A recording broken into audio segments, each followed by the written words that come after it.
Hey, Composite Gloves here, and today we're going to be covering effect stacks and there's another name for them. There's effect stacks and signal chain, I forgot what the other name was. I think of them as effect stacks. Okay, let's talk about this. This question was just someone had a question about this. I've read questions about this, and the question is, hey, are there conventions really about the way effects are generally stacked? The answer is absolutely. Now, we got to go over a couple of basic routing mixy things first. There's two schools of thought about this. One is the mixer school of thought, or mastering, I guess, could be included here too. It is the idea that you are using effects to make things sound better, cleaner, fit together smoother, tighter.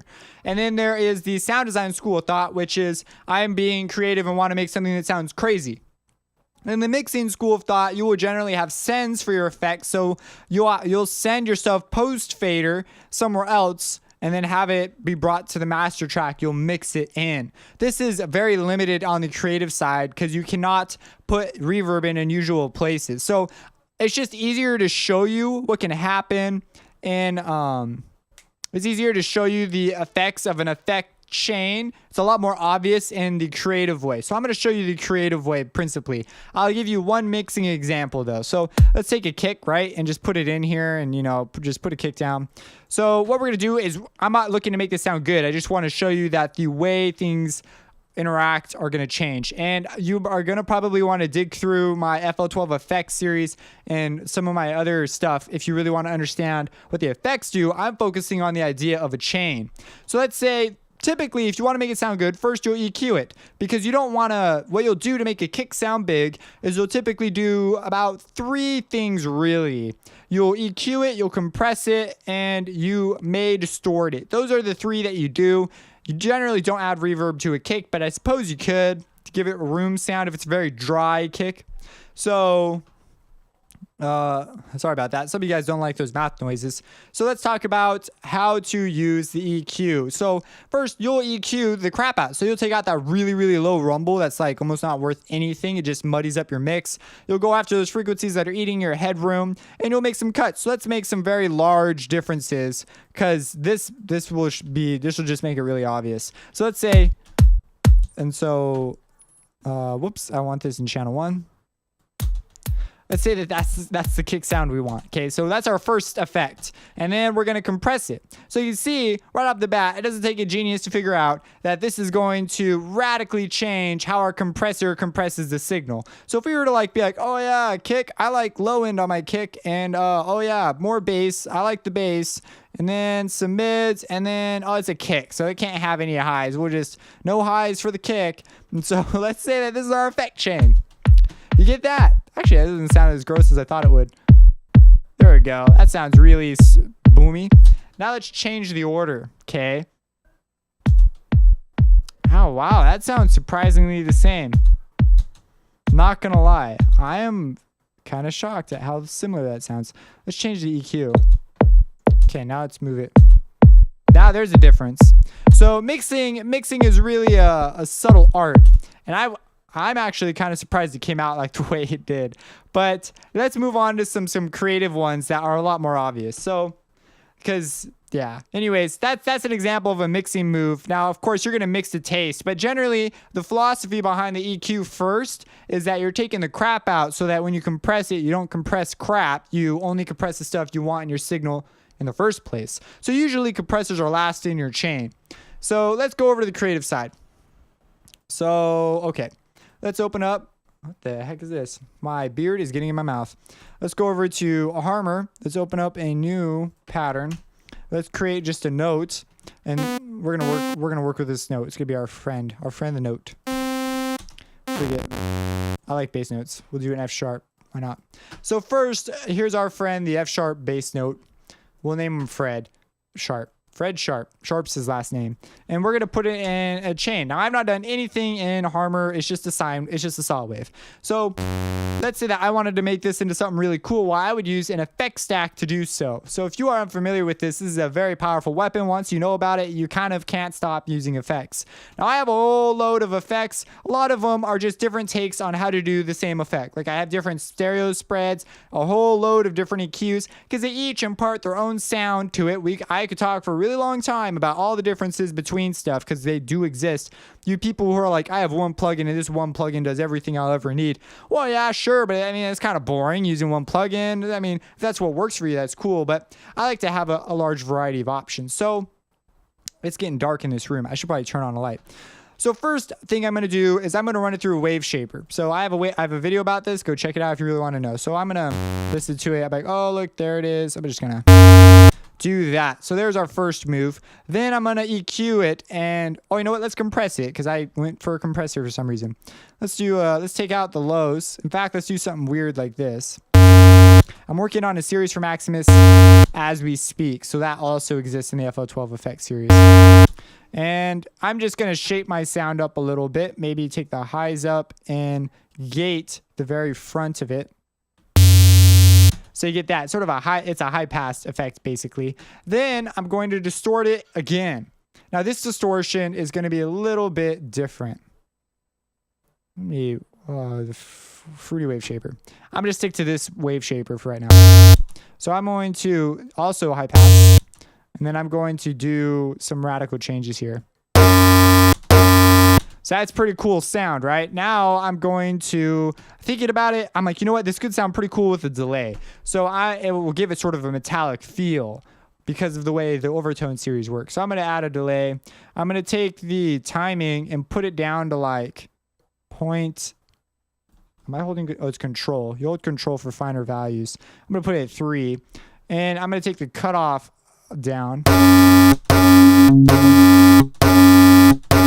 Let's say I want that. Then I'm going to, you know what? I want a lower note. It sounds almost like a didgeridoo. So if I put a formants filter on here, I bet I could get something that's really close to a didgeridoo. Now let's put a comb filter could be interesting, but you guys don't have that plug, so I'll stay away from it. It's a free one though. Let's go to a filter. Let's do some filtering now. So let's go to parametric EQ, go to order. I'm just making a cool effect stack basically is all I'm aiming for. I'm going to do that. And what I'm going to do is I'm going to move the filter. I'm going to automate it as I'm doing my thing. So if I do something like this, let's say I want to do something fast. So that's our sound now. So we've got a pretty unique sound, but it's not quite the beefy sound I was looking for. And my low end's been taken away by the by that compressor. So I'm gonna add another compressor and try and get it back. And you notice it's not that hard to get back. So let's do something weird.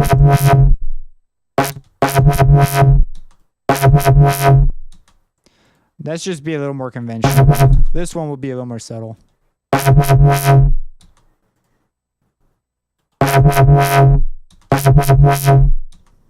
The low end. There was a lot more low end than I was paying attention to. So okay, let's say that's our sound. And let's go over that other wave shaper. And see, now I'm going to a part of my effect where I put that gate. The itty bitty move right there is changing my effect line all the way down. So if I change this, it's going to change the way it hits all my other effects. This makes sense. But a lot of people just don't make that. I just realized that it was a high filter too. I don't even know what I was talking about gating the lows. Of course the lows were in there a crap ton. So now to just really show you, it showed you the power of an effect stack. Let's simply just move the effects up and down. So let's take this wave shaper. What will that wave shaper sound like if I put it at the end? Yeah. That's a big difference. If I move it back. Oh, I gated it here. No, I didn't gate it. Where's that stupid gate? It's this plugin. That's the one that's doing it. That sounds pretty cool too. So you see, now you have this is an effects stack. So you can come through here and mess with it, and you can spend time thinking about why things are doing certain things. It's a really great way to learn about your effects. So I'm going to just put it back here. Now let's take the Maximus and let's move that one to the back. Sound doesn't even come out. Why doesn't sound? Oh, I gated this. So you see, sound didn't even come out if I didn't have it in the correct order. So there's just a whole load of things. So if I were to move, let's add a reverb at the end. Why not? You know, bring the reverb out.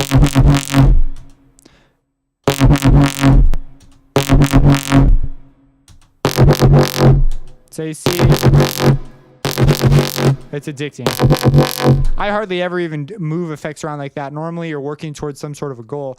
But that's the power of an effect stack. Super obvious in this sort of a context, but you may consider that. So there's a couple of different versions. One might be compress, distort, EQ, compress, distort, filter, compress, EQ, distort. You just put those things in different orders. If you're going at it at a multi-band perspective, you may just do this on multiple multi-bands or on multiple bands of the same signal, so you can get really particular kind of timbres out of your sound.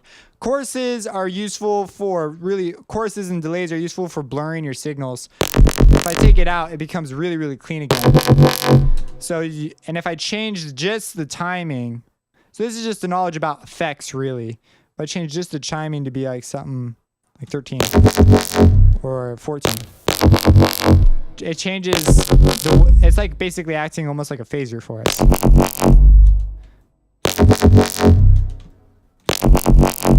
So you might consider just using that all alone. So there's just a whole load of options available to you. Hopefully I've shed some light on effect stack. The next time you think, because the effect stack, if you're looking for like specific stacks, those are just really up to you.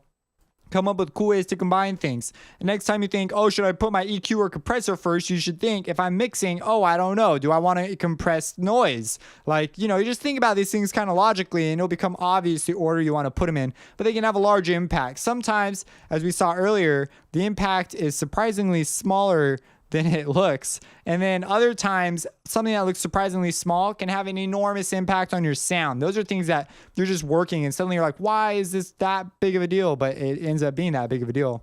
So, and especially the more effects you get, the farther, the more they will impact your sound as you go. So, yeah, so if you have qualities that you don't like about a sound, they usually become more obvious as you go if you're mixing. If you're doing creative decisions, you generally don't have moments like that where you care, unless you're going in a direction you really don't like. If you have any questions about this, let me know. Subscribe and have a blessed day. We're going to be talking about pad chords with Citrus, so let's hop into this jazz. Here we go. So, this is what I got. Let me turn this down. If you don't like the bendy thing, you turn that off. If you're unfamiliar with the idea, I turned it back on. That's why I came back on. If you're unfamiliar with the idea of, it's kind of